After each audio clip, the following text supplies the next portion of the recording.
पहला सुख जब निर्मल काया, दूसर सुख कुछ घर में माया, तीसर सुख पतिव्रता नारी, चौथा सुख सुत आज्ञाकारी।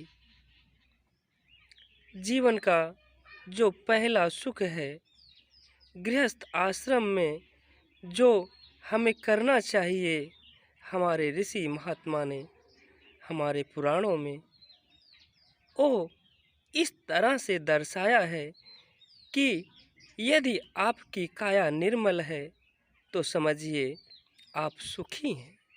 क्योंकि यदि शरीर में कोई रोग, किसी प्रकार की बुराई आ जाती है तो जीवन जीना दुश्वार हो जाता है, सुकून और शांति छिन जाती है।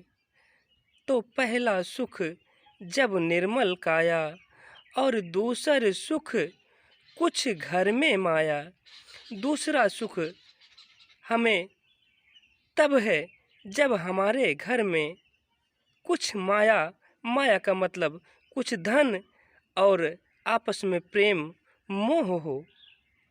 और तीसर सुख पतिव्रता नारी, तीसरा सुख जो हमें हमारे पुराण कह रहे हैं पतिव्रता नारी हो।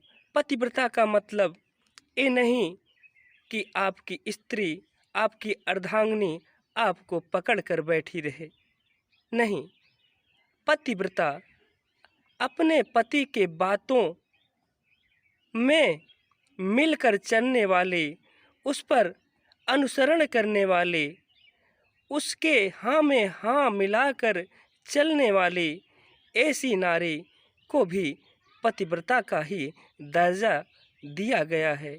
जैसे कि हमारे रामचरितमानस में गोस्वामी तुलसीदास जी महाराज ने उल्लेख किया है, जब श्री सीता देवी माता अनसुईया के आश्रम में पहुंचती हैं तो माता अनसुईया उन्हें 4 प्रकार की स्त्रियों का वर्णन करती हैं और 4 प्रकार के पतिव्रत धर्म की स्त्रियों की व्याख्या करके श्री अनसुईया जी ने सीता जी को बताया है।